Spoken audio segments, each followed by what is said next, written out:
One driver for many voters is Issue 1, the complicated amendment to overhaul the redistricting process used for the first time in 2021. The Ohio Redistricting Commission approved maps that were ruled unconstitutionally gerrymandered 7 times by the Ohio Supreme Court's 3 Democrats and Republican Chief Justice Maureen O'Connor. A federal court allowed the maps to be used, and after O'Connor retired in 2022, the maps were tweaked and then unanimously approved by the 7 elected officials on the Ohio Redistricting Commission. I've talked to both the yes and no campaigns. Last week, Maureen O'Connor, the author of the amendment, and this week, Republican strategist Ryan Stubenrauch, speaking for the No on One campaign. The amendment requires maps to be drawn based on a proportionality formula that corresponds closely with the results of the last 6 statewide elections. Now, almost every definition I've read of the word gerrymandering says that it's the practice of drawing district lines to give one party an extreme or unfair or bigger advantage than the other party. How is what Issue 1 would do unfair, or how is it gerrymandering if it's based on the results of the last 6 statewide elections that Ohioans voted in? Sure. So gerrymandering, like you said, which comes from back in the 1812 or so, this guy named Elbridge Gerry, former vice president, and he and his party drew a map that looked like a salamander. And they said, oh, it's a gerrymander. And so that's where the term comes from. And as long as you have to draw districts, you're always going to have to draw districts that are going to make some people mad. And so Issue 1, what it would do is it takes the gerrymandering protections that we have in the Constitution that were passed by voters overwhelmingly in 2015 and 2018, and it crosses those out. And it puts Issue 1 in its place. And we talk about proportionality. That's what the folks who support Issue 1 like to talk about. But the only way to get proportionality in a state like Ohio is to gerrymander districts. And so Ohio is a big state. We've got 88 counties. And we've got pockets of people. People don't live proportionally in the state of Ohio. There's the big cities, there's the 3 Cs. But, half of our population lives spread out in all sorts of counties. And so to get this proportionality that Issue 1 requires, the way to do it, and the only way to do it, is to take those cities and slice them up, dice them up, and extend them, gerrymander them, out into the suburbs, out into the rural areas. If we take Columbus here, 1.3, almost 1.5 million people. To get districts that are going to meet this proportionality, they are going to have to slice and get voters probably all the way up to Marion County in Ohio, 50, 60, 70 miles north. And so doing that to get a political outcome, that's the definition of gerrymandering. So how do you defend the current system, which has created maps that resulted in 67% Republicans in Ohio's congressional delegation, 67% Republicans in the Ohio House, and 79% Republicans in the Ohio Senate? I mean, is that representative of how Ohioans vote? The previous gerrymandering reforms that voters passed in 2015 and 2018, they went into how the maps were drawn most recently. And listen, no one thinks that the system is perfectly. I certainly don't. I'm not here to defend maps or lines or anything like that. What I'm here to defend is the people who elect the map makers should be Ohioans, should be voters. And what Issue 1 does is it takes away the accountability that Ohioans have had for 222 years. If you don't like the maps and how they're drawn, fire the map makers. It's been that simple for quite some time. But the real difference here, what we're seeing in Ohio, is that policies change, politics change, parties change. And that's why Republicans are dominant in Ohio. It's not because of maps, it's because of voters. I mean, look at the last 28 statewide executive elections. Democrats are 0 for 28. And so that's not gerrymander. You can't gerrymander a state. That's just shifting policies and shifting political preferences. Democrats controlled the Ohio House. They controlled all 3 branches of government in Ohio for decades, 60s, 70s, 80s. And then things changed. And so take the valley, the Mahoning Valley. Used to be a reliable stronghold for Democrats. It was just up there. You could go from Toledo to Youngstown, all the way across Lake Erie up north, and it was a bastion of Democrat support. Flip forward, 2016 or so, Donald Trump, that's changed completely. And so party preferences are changing. That's the big reason why Democrats can't win in Ohio. It's not the lines, it's the policies and the candidates. Well, could the argument be made, though, that gerrymandering has weakened the minority party, has weakened the Democrats in Ohio? Yeah, sure. Listen, I think that the biggest problem for Democrats winning elections continues to be Democrats. Just like, in the 60s, 70s, and 80s, the biggest problem for Republicans was the Republicans and their candidates. And so there's no perfect system for a map. The only way to get a true proportional map would just to be to have statewide elections for everything. You know, pick your top 15 candidates for Congress statewide, and those people win. That doesn't work for a lot of other reasons that we have, because we can't lose sight of the other things that matter for districts. Compact districts. If I live in Delaware County, Ohio, I would like my state representatives to be, somewhere close to that. I don't want my state representatives to be 80, 90 miles away. I want to be able to go to them and say, hey, this local issue that I care about, you are also local, and so you care about that. And so you can't have perfect maps that that have everything, that have partisanness, compactness, all those things right. But what issue 1 does is it takes that and it says, forget about these things like compact districts. Forget about being able to talk to your representative about local issues. All we care about is the partisan makeup. All we care about is that. And that's gerrymandering. A report from the Brennan Center earlier this year showed more than 9 million Ohioans, or about 77% of the state's population, live in state house districts that are either uncontested, there's uncontested races, or one party has a disproportionate advantage. 77%. Is that fair? It's not fair, but you know what Ohio issue 1 is going to do? It's going to take that to close to 100%, because issue 1 passes. We are going to be required to draw districts based on to draw districts that favor either Democrats or Republicans. And so there's not going to be any competitive districts. There's going to be the Republican districts, there's going to be the Democrat districts, and that's going to be about it. And if you don't like it, tough. There's no accountability, there's no redress, there's no, hey, I want to fire the map makers. If you don't like it, 11.5 million Ohioans, too bad. That's what we get under issue 1. The No on one side has raised questions about how a panel of 15 people without any current or former political affiliations or professionalism in terms of being paid to be politicians who want to participate in a lengthy redistricting process will be found. Now, former Chief Justice Maureen O'Connor was in that chair last week on this show, and she said that other states have done it and that they're going to encourage people to apply, and in a state of 12 million people, they're going to find 90 people who fit that description, and from that 90, 15 will be chosen. Why don't you think that's possible? Well, it's certainly possible. I mean, people can pick folks, but let's talk about something else you just said there, which is it has been tried before. And Michigan is the best example that we have. Issue 1's text is very close. It's not exactly identical, but it's awful close. 95% of it's the same. And just, I think it was last week, the former chairman of the Michigan Redistricting Commission was here in Ohio and was asked about it. And this woman's an independent, not a Republican, not a Democrat. And her advice to Ohioans was vote no. I can't support issue 1. You shouldn't either. Because her experience in Michigan, and her experience was, listen, we started with these unelected bureaucrats, and they meant well at the beginning. They had people's best interests in mind, but they quickly realized, according to her, that there was no accountability. They could do what they wanted. They lost their way. They did what they wanted. And what they wanted and what they did in Michigan was they created maps, and those maps were held by a bipartisan, or by a unanimous federal court to be unconstitutionally gerrymandered. And so we know what we're going to get with issue 1. We shouldn't make the same mistakes that Michigan made. I should add that the chair of that commission in Michigan actually responded to my State House News Bureau colleague Sarah Donaldson defending the whole system in Michigan, so I should put that out there. Senate President Matt Huffman and others have said that military members are excluded from this commission, as are their families and their employees, and so are police officers and their families. A Citizens Not Politicians spokesman says that's not true, that they will be actually encouraged to apply. Do you know where this is coming from, this information about these folks are excluded from the amendment? Where's it in the amendment? Yeah, it's right there in the text of the amendment. Anyone who holds elective or appointive office. And so that's a definition that's used in state and federal law. And again, I hate to keep going back to Michigan because, we don't like them so much in football. But let's look at the text of the Michigan amendment. Very, very similar to Ohio. But Michigan, which has the same sort of disqualifications, has a carve-out that says this doesn't apply to members of the military. Well, but whoever wrote issue 1, they decided not to include that. And so Michigan saw this issue. They said, oh, hey, this text is going to, obviously we have members of the military, members of the Ohio National Guard that are appointed members of state government, so we have to make sure we can exclude them.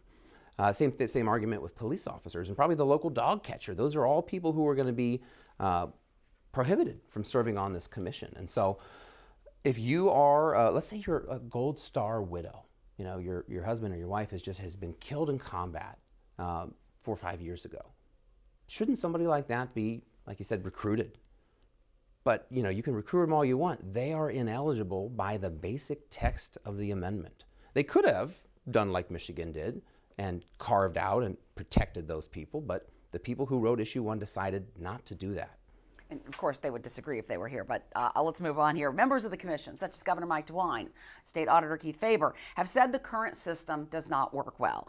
And the maps, of course, went to the Ohio Supreme Court, ruled unconstitutional 7 times. A federal court had to step in to give us maps to use in 2022. I can't imagine that this is working the way that voters wanted it to work when they voted for it in 2015 and 2018. So, it's not working the way it is now. Yeah, Auditor Faber actually did a great job providing some insight on this. The way that the reforms in 2015 and 2018 were supposed to work was they were supposed to set up a game that required competition.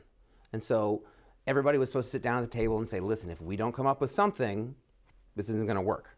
But as Auditor Faber explained, that's not what a lot of the Democrats sat down with. They sat down and said, hey, listen, I know we're supposed to do this thing, but we think the courts are a better option for us. And so we're going to go for that. We think that's our best bet. And obviously that's what they did. The courts ruled one way. There was a whole bunch of back and forth. Then in the end, when the federal court stepped in and said, no, we're going to do this, then all of a sudden it worked the way it was supposed to. And we had bipartisan, unanimous agreement from Republicans and Democrats. Now, it would have been nicer, obviously, if it worked that way from the beginning, and perhaps there are some changes and some future guidance we can get from courts that requires that competition.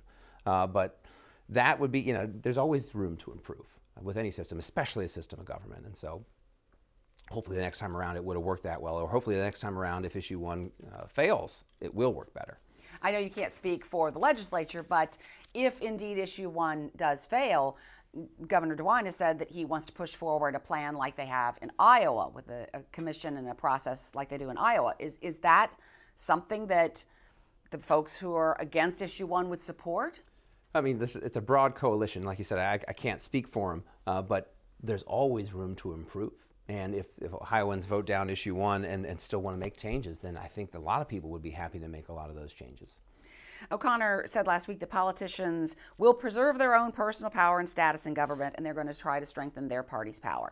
So if that's true, why leave the power to draw the maps in their hands? Well, that what she said is true, but what she said is true because that's what issue 1 is doing. It's trying to preserve, it's trying to move the goalposts and change the rules. Ohio Democrats haven't been able to win a whole lot lately. And so instead of changing our policies or our candidates, let's just change the rules and maybe we'll get a few more seats in Congress, or maybe we'll get a few more seats in the Ohio legislature or something like that. But the real reason that politicians should draw the lines is the same reason that politicians should be judges and county commissioners and township trustees and the auditor and the attorney general. Accountability. If you don't like the things that Mike DeWine is doing as governor, Keith Faber is doing as auditor, or Mike Stinziano is doing as Franklin County auditor, or I'm going to run out of names of elected officials here, you can vote them out of office. That's literally the bedrock of our constitutional democracy or constitutional republic that we have. If you don't like the people, throw the bums out, right? But if you can't, then you get unelected, unaccountable people. And unelected, unaccountable people throughout history, not just here in the United States, they tend to make not good decisions that people don't like over time. You've kind of hinted at this, and certainly the No on One campaign has said it pretty directly. This, they feel, is a Democrat power grab. This will not benefit Democrats any more than, it will definitely not benefit Democrats more than Republicans. So how can you say that? Well, it's certainly going to help Democrats. Unless you're a minority, if you're an African American representative, I don't think it's going to help. But what Democrats want to do here, let's not pretend that we don't know who's supporting, right? $30+ million from out of state and some foreign dark money groups who are giant progressive / Democrat supporters. They're on one side. So we know why they want to do that, and they want to do that because they would like more seats. They would like to win more elections. Now, they could do that one of two ways. They could go the normal route, which is have candidates, have policies that people support, get more votes. I think Tim Ryan, former candidate for all sorts of things here in Ohio, had suggested that over many different times. But that's not the way we want to go. We want to change the rules, and we want to change the maps and change the people who draw the maps in the hopes that we'll get a few more seats. But I think what you said there is right. it's not going to help them even that much because they keep losing. And so the last 6 general elections, again, 0 for 28, Democrats are in statewide elections, and I don't think anybody expects it to get better. Of course, they've run, Sherrod Brown's won one election in that. That's a federal election. But nobody expects Donald Trump to win by less than he did. Right? I think most polls are still showing him winning by 8 or 9 or so. And so although 2014's election was a little bit close, once we get further out and get rid of that 52% one, it's going to be 64% for Republicans either way, unless Democrats change their policies and get elected more. I'm glad you brought up the money issue. You've criticized citizens, not politicians, for the money, about $23 million raised as of the report in August, and only about 16% came from Ohio. Where's your money coming from? Well, so not very many places because we don't have that much money, certainly compared to most of them. But most of the money supporting issue 1, and again, we're going to be outspent probably 10 to 1 or maybe 15 to 1. Most of it is from Ohioans and groups that support Ohioans and things like that. And so it's less of a problem of, hey, where's your money coming from? Because you can see where it lines up. It's the people that usually support Republicans and conservative ideas. They tend to support issue 1. The Democrats and the dark money groups that support them are on the pro side. And we know why. We know why because the stakes of the election. We can't win, so let's change the rules. There's dark money on your side, though, too. Listen, dark money. It sounds so scary, but listen, 501c4s, perfectly legal in Ohio, in state elections and federal elections. Both sides use them. The term dark money is actually, it's probably silly, and I will agree to stop using it forever if the Democrats will too. Let's talk a little bit about the ballot summary language that was adopted by the Republicans on the ballot board. The title says issue 1 would, quote, create an appointed redistricting commission not elected by or subject to removal by the voters of the state, which is what you've been saying throughout this interview. And also that it would, quote, establish a new taxpayer-funded commission of appointees required to gerrymander the boundaries of state legislative and congressional districts to favor the 2 largest political parties in the state of Ohio.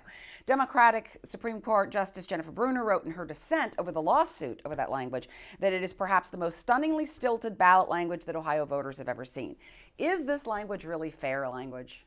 Well, it's accurate and it's truthful. And listen, some of the folks who support issue 1 might not like it, but partisan preferences being the one and only thing that we care about if issue 1 passes, the only way to get Republican districts and Democrat districts in a state like Ohio is to draw districts intentionally to favor one party or the other. And that is the definition of gerrymandering. And so, yes, issue 1 will remove the gerrymandering protections that we voted for in Ohio in 2015 and 2018, and it will replace it with mandatory gerrymandering. I suppose that the Democrats think, well, it's better gerrymandering, but it's requiring gerrymandering. O'Connor said last week she thinks the language is unconstitutional. Well, I would tell the former Chief Justice, who's not on the Supreme Court anymore, that the majority of the Supreme Court disagreed with her. And so it is constitutional. That's what the Supreme Court said. The conventional wisdom is when voters are confused, they either don't vote or they vote no. Are you counting on that confusion and those no votes to come from that rather than from people who are truly opposed to issue 1? I hope that people read the ballot summary, and I hope they read the ballot language. And listen, it's a lot of words.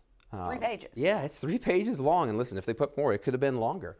And so I hope every time that every voter carefully considers each candidate and they carefully consider the actual language and they make an informed decision. Honestly, though, people are busy, and sometimes that doesn't happen. And so I don't think anybody's counting on, people are going to just vote no because they don't like it. I think people are going to read the summary and say, I don't think that sounds so good, and I hope they do vote no. And your support is Republicans. I mean, issue 1's support, the yes side, has touted being bipartisan. For instance, Maureen O'Connor is a Republican. It feels like as they are party divided, so to speak, with you having all Republicans on your team, that maybe it's Republicans just trying to keep control of the process. Sure, there's been some bipartisan opposition as well. I mean, look, just the other day we saw Michelle Reynolds, who's an African-American Republican, and she had a press conference with, I'm going to forget his name, I'm sorry, he was a Democrat from Cleveland, African-American. Thank you very much. And so they both came together and said, we don't like this. And let's go back to Michigan, that state up north. Once again, their congressional, the African-American congressional caucus up there, they didn't like it. And they didn't like it because when issue 1's, when the same redistricting commission passed up there, they saw fewer African American representatives. Detroit is a majority black city, and they had the number of African American representatives shrunk down with issue 1. And so I think a lot of the Black Caucus members on both sides are probably looking at this and going, Cleveland, Columbus, Cincinnati, the only way to get this forced gerrymandering is to carve up some of these seats that have been traditionally African American and minority representatives. And so that's why some of the bipartisan opposition has been there on the Republican or on the no side as well. And again, we had the yes on issue 1 side last week. You can see that interview in our archives at statenews.org.